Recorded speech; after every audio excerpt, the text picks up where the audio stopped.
இன்றைக்கி இந்த வீடியோவில் மிக மிக முக்கியமான எச்சரிக்கையான ஒரு ஜோதிட தாள்களையும் ஒரு ஆன்மீக குறிப்பையும் தான் அதிரடியாக பார்க்க போகிறோம். பார்க்கறதுக்கு முன்னாடி எதை பற்றியது அப்படிங்கிறத இன்ட்ரோவில் ஷேர் பண்ணுறேன். எதை பற்றிய தாள்கள் அப்படிங்கிறத இன்ட்ரோவில் ஃபர்ஸ்ட்டு தெரிஞ்சுக்குங்க. இப்போ பார்த்தீங்கன்னு வச்சுக்கோங்களேன், 2025 ஆண்டில் 6வது மாதமான ஜூன் மாதமானது நடந்துகிட்ருக்கு. ஆக்சுவலி இந்த ஜூன் மாதம் ஸ்டார்ட் ஆனதுலேருந்து முடிகிற வரைக்கும் நிறைய கிரக மாற்றங்கள், கிரகங்களுடைய சேர்க்கை, இந்த மாதிரி நிறைய விசித்திரமான விஷயங்கள்லாம் நடந்துகிட்ருக்கு. இதில் நிறைய ஆன்மீக ரீதியான முக்கியமான நாட்களும் வந்துட்டுருக்கு. அதில் இப்போ அதிரடியான ஆன்மீக முக்கியமான நாள் ஜூன் 25ஆம் தேதி வர இருக்கு. அன்னைக்கு தமிழ் மாதம் 3வது மாதமான ஆணியுடைய 11ஆம் நாள், கிழமை புதன்கிழமை. அன்னைக்கு என்ன அப்படி என்ன முக்கியமான நாள் ஆன்மீக ரீதியாக அப்படின்னு கேட்குறீங்களா? அன்னைக்கு அமாவாசையானது நிறைஞ்சு வந்திருக்கக்கூடிய இந்த நிறைஞ்ச அமாவாசை அசட அமாவாசை என்று அழைக்கப்படுது. இந்த அமாவாசையில் முன்னோர்களால் ஏற்படக்கூடிய அந்த ஒரு காரணம் நம்மளோட ராசிக்கு பிரதிபலிக்க போகுது. அது என்ன மாதிரி பிரதிபலிக்கும் அப்படிங்கிற பலனை தான் இந்த வீடியோவில் உங்களுக்கு சொல்ல போகிறேன். முன்னோர்களாக ஏற்படக்கூடிய அந்த கோபம், சாபம் இதெல்லாம் நம்மளோட வாழ்க்கையில் இருக்கிறது மாதிரி இருந்ததுன்னா அது நம்ம வாழ்க்கையை ஆட்டி வைக்கும். அப்படி ஆட்டி வைக்கிற மாதிரி இருந்தால் அது என்ன மாதிரி ஆட்டி வைக்கும், அதிலிருந்து தப்பிப்பதற்கு என்ன பரிகாரம் செய்யணும் அப்படிங்கிற விவரங்களை தான் ஒவ்வொரு ராசிக்கும் ஷேர் பண்ணிட்டு வரேன். அதன்படி இன்னைக்கு இந்த வீடியோவில் கன்னி ராசிக்காரங்களுக்கு ஷேர் பண்ண போகிறேன். கன்னி ராசியில் பிறந்தவங்க இந்த ஒரு வீடியோவை ஃபுல்லாக பாருங்கள். அப்போ தான் உங்களோட ராசிக்கு நான் என்ன சொல்ல வரேன் அப்படிங்கிறது நீங்கள் தெரிஞ்சு அதற்கேற்ப நடந்து பயனடைய முடியும். ஃபஸ்ட்டு உங்களோட ராசிக்கு ஆன்மீக ரீதியாக செய்ய வேண்டிய சில விஷயங்களை சொல்ல போகிறேன். ஆன்மீக ரீதியாக இந்த அமாவாசையில் இதை மட்டும் மறக்காமல் செய்து விடுங்க. நிச்சயம் உங்களோட தலையெழுத்து மாறும். எதை மட்டும் செய்யணும் அப்படிங்கிறத வாங்க இப்போ இந்த வீடியோவில் பார்க்கலாம். சூரியன் மிதுன ராசியில் பிரவேசிக்கக்கூடிய மாதம் ஆணி மாதம். அந்த வகையில் புதன்கிழமை இந்த வருடம் ஆணி மாத அமாவாசை பிறக்கிறது. இந்த தினத்தில் நாம் தானம் செய்தால் நம்ம குடும்பம் 7 தலைமுறைக்கும் செல்வ செழிப்போடு வாழும். இது ஒரு ஐதீகமாக சொல்லப்படுது.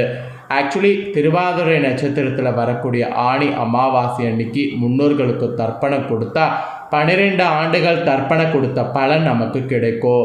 அதோடு நம்மளுடைய முன்னோர்களுக்கு மனநிறைவு தரும்.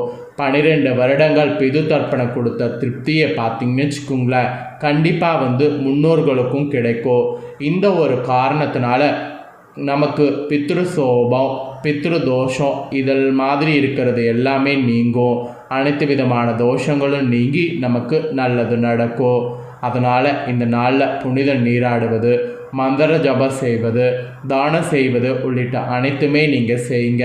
இது பல மடங்கு அதிக பலனை தரக்கூடியதாக இருக்கும். இப்பேற்பட்ட ஆணி மாத அமாவாசை ஜூன் 25ஆம் தேதி புதன்கிழமை ஸ்டார்ட் ஆகுது.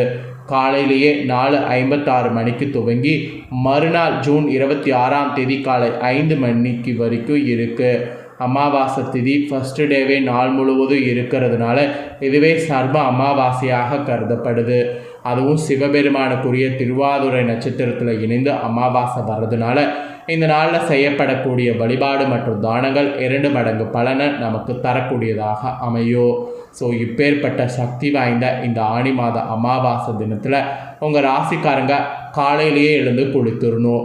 அப்புறம் உங்கள் ஊரில் இருக்கக்கூடிய ஆத்தங்கரை அல்லது குளக்கரைக்கு போய் வேதிர்கள் கொண்டு மறைந்த உங்கள் முன்னோர்கள் உறவினர்களுக்கு திதி தர்ப்பணம் தரணும்.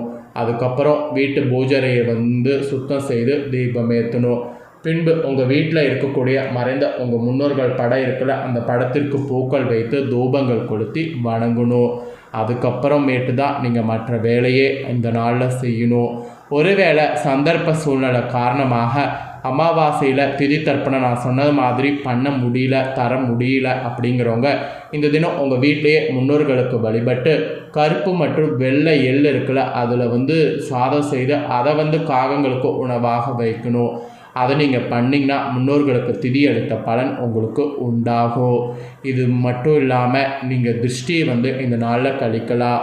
ஆணி அமாவாசை தினத்தில் திருஷ்டி பூசணிக்காய் எலுமிச்சப்பழம் வாங்கி அதன் மீது கற்பூரம் கொளுத்தி உங்கள் தொழில் வியாபார இடங்களில் திருஷ்டி கழித்து அதற்குரிய பூசணிக்காயை உடைத்து எலுமிச்சப்பழத்தை நசுக்கி திருஷ்டியை கழித்திங்கன்னா திருஷ்டி கழிந்து உங்களுக்கு வியாபாரம் இதெல்லாம் ஓஹோன்னு இருக்கும். ஸோ இதையும் கண்டிப்பாக செய்ய மறக்காதீங்க. இது எதுவுமே உங்களால் செய்ய முடியல அப்படின்னா இது மட்டுமாவது செய்யுங்க. உங்கள் ஜாதகத்தில் கிரக கோளாறு பித்ரு சாபம் ஆகியவெல்லாம் இருந்து அது உங்களை தொந்தரவு செய்துட்டு இருந்ததுன்னா அதெல்லாம் நீங்கள் சில குறிப்பிட்ட பொருட்களை இந்த நாளில் தானம் வழங்குவது மிகவும் முக்கியமானது. அசட அமாவாசை என்கின்ற இந்த ஆணி மாத அமாவாசையில் ஏழைகளுக்கு உணவு மற்றும் பணத்தை தானமாக வழங்குறது மிகவும் சிறப்பானது. அதுவும் என்ன மாதிரியான தானம் வழங்கணும்னா கோதுமை மற்றும் அரிசியை தானமாக வழங்கணும். இதை நீங்கள் வழங்குறது ரொம்ப விசேஷம். சூரியன் மற்றும் சந்திரனுடைய ஆசிகளை இந்த மாதிரி தானம் வழங்கினீங்கன்னா பெற முடியும். ஜாதகத்தில் ஆக்சுவலி இந்த 2 கிரகங்கள் பலத்தை அதிகரிக்க செய்யும்.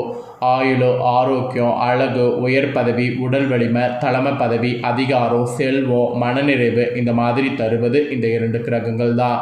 அதனால் இந்த 2 கிரகங்களுக்குரிய தானத்தை அமாவாசையில் நாம் கொடுக்கணும். அதை நாம் பண்ணாவே பயங்கரமான பலன் நமக்கு கிடைக்கும். ஆக்சுவலி பொதுவாகவே ஆணி மாதங்கிறது இறை வழிபாடு மேற்கொள்ள ஒரு சிறப்பான மாதமாக இருக்குது. அதில் இந்த ஆணி மாதத்தில் வரக்கூடிய அமாவாசை தினத்தில் நான் சொன்ன முறையில் தர்ப்பணம் தந்து தானம் தந்து நமது முன்னோர்களை வழிபாடு செய்திங்கன்னா குடும்பத்தில் உங்களுக்கு சுபிட்சம் பெருகும். திருமண காலதாமதமாகக்கூடிய நபர்களுக்கு விரைவில் திருமணம் நடக்கும். வீண் பண விரயங்கள் ஏற்படுவது நீங்கும். வெளிநாடு செல்லக்கூடிய முயற்சி வெற்றி பெறும். காரிய தடைகள் நீங்கும். இதெல்லாம் நம்பிக்கையாக சொல்லப்படுது. ஸோ அதனால் கண்டிப்பாக பார்த்தீங்கன்னு வச்சுக்கோங்களேன், நீங்கள் இந்த டைம் நான் சொன்னதை எதையுமே செய்ய மறக்காதீங்க. ஏதாவது உங்களோட சக்திக்கேற்ப 1-2 செய்து முன்னோர்களுடைய ஆசீர்வாதத்தை பெற்றுக்குங்க. இப்போ உங்களோட ராசிக்கு இந்த அமாவாசைக்கு பிறகு என்ன நடக்குங்கிறத சொல்ல போகிறேன். கன்னி ராசிக்காரங்க உத்திரம் 2-3-4 பாதம், அப்புறம் அஸ்தம் சித்திரம் 1-2 பாதத்தில் பிறந்தவங்களுக்கு இந்த கணிப்பு கரெக்டாக இருக்கும். அதனால் வீடியோவை ஸ்கிப் பண்ணாமல் பார்த்து உங்களுக்கான பலனை தெரிஞ்சு பலன் பெறுங்க. வித்தியகாரகனான புதன் ஆத்மகாரகனான சூரியன் அம்சத்தில் பிறந்து விவேகத்தோடு செயல்படக்கூடிய உங்களுக்கு இந்த ஆணி அமாவாசை அதிர்ஷ்டம் தரும் என்பது சொல்லப்படுது. உங்கள் நட்சத்திரநாதன் ஜீவனஸ்தானத்தில் சஞ்சரிப்பதால் தொழில் உத்தியோகத்தில் இருந்த பிரச்சனைகள் முடிவுக்கு வரும். வியாபாரம் உங்களுக்கு விருத்தியாகும். அரசு ஊழியர்களுக்கு எதிர்பார்ப்பு நிறைவேறும். பணியாளர்கள் உங்களுக்கு முன்னேற்றம் காண்பாங்க. புதிய தொழில் தொடங்க முயற்சி செய்யக்கூடிய உங்களுக்கு அதில் அனுமதி கிடைக்கும். ஜீவனஸ்தானத்தில் ஆட்சியாக சஞ்சரிக்கக்கூடிய புதனால் இந்த அமாவாசைக்கு பிறகு புதிய சொத்து சேர்க்கையானது உண்டாகும். சிலருக்கெல்லாம் புதிய ஒப்பந்தம் சேரும். சட்ட சிக்கல்கள் இருக்கிறது எல்லாமே முடிவுக்கு வரும். மெயினாக எதிர்ப்பு இல்லாமல் போகும். உடல்நிலையில் இருந்த சங்கடங்கள்லாம் விலக ஆரம்பிக்கும். தொழில் ரீதியாக ஏற்பட்ட போட்டிகள்லாம் விலகும். பணியாளர்கள் ஒத்துழைப்பின் காரணமாக நீங்கள் செய்யக்கூடிய தொழிலில் அபிவிருத்திகள்லாம் உண்டாகும். வாழ்க்கை துணையோடு ஏற்பட்ட சங்கடங்கள் விலகும். நீண்ட நாளாக குழந்தை பாக்கியத்திற்காக ஏங்கி கொண்டிருந்த உங்களுடைய விருப்பம் இந்த அமாவாசைக்கு பிறகு நிறைவேறும். உங்கள் செயல்களில் வெற்றி உண்டாகும். நண்பர்களால் ஆதாயம் அதிகரிக்கும். மாணவர்களுக்கு உயர்கல்வி எண்ணம் பூர்த்தியாகும். இந்த மாதிரி பல விஷயங்கள் நடக்கும். நேற்று வரை இருந்த நெருக்கடிகள்லாம் இந்த அமாவாசைக்கு பிறகு விலக ஆரம்பிக்கும். பாகிஸ்தானத்தில் சஞ்சரிக்கக்கூடிய குருவின் பார்வையால் உங்கள் செல்வாக்கு உயரும். அந்தஸ்தும் அதிகரிக்கும். குடும்பத்தில் சுப நிகழ்ச்சிகள்லாம் நடந்தேறும். முயற்சிகள் நீங்கள் செய்கிறது வெற்றியாகும். குலதெய்வாருளோ இஷ்ட தெய்வாருளோ வேண்டுதல்களை நிறைவேற்றும். ஜீவனஸ்தானத்தில் சஞ்சரிக்கக்கூடிய சூரியனும் புதனும் உங்கள் வாழ்க்கையில் புதிய நம்பிக்கையை உண்டாக்குவாங்க. அரசு வழி முயற்சிகள் ஆதாயத்தை வழங்கும். எதிர்பார்த்த ஒப்பந்தங்கள் கைக்கு சேரும். புதிய ஒப்பந்தங்கள் கையெழுத்திடுவது ஆகும். வெளிநாட்டு முயற்சிகள் ஆதாயத்தை ஏற்படுத்தும். செய்யக்கூடிய தொழிலில் இருந்த பிரச்சனை முடிவுக்கு வரும். தம்பதிகளுக்குள் இருந்த சங்கடங்கள் விலகி ஒற்றுமை அதிகரிக்கும். புதிய சொத்து சேர்க்கை ஏற்படும். உங்களுக்கு மொத்தத்தில் சொல்லணும்னா இந்த அமாவாசைக்கு பிறகு செல்வாக்கு உயரும். முயற்சி வெற்றியாகும். எல்லாமே விடாமுயற்சியால் வெற்றி பெறுற மாதிரி சூழ்நிலை அமைஞ்சிருக்கு. ஸோ இந்த சூழ்நிலையை உங்களுக்கு தகுந்தாற் போல் பயன்படுத்தி வெற்றி பெற்றுக்குங்க. ஸோ இதுதாங்க உங்களுக்கான பலன் பரிகாரம்.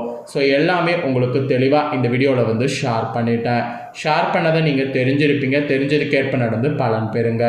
நீங்கள் இதை பார்த்து பலனடைகிறது போல் உங்கள் ஃப்ரெண்ட்ஸ் ஃபேமிலியில் இருக்கிறவங்களும் பார்த்து பலனடையணும் அப்படின்னு நினச்சிங்கன்னா வீடியோ லைக் பண்ணி ஷேர் பண்ணுங்கள் உங்கள் ஃப்ரெண்ட்ஸ் ஃபேமிலிக்கு.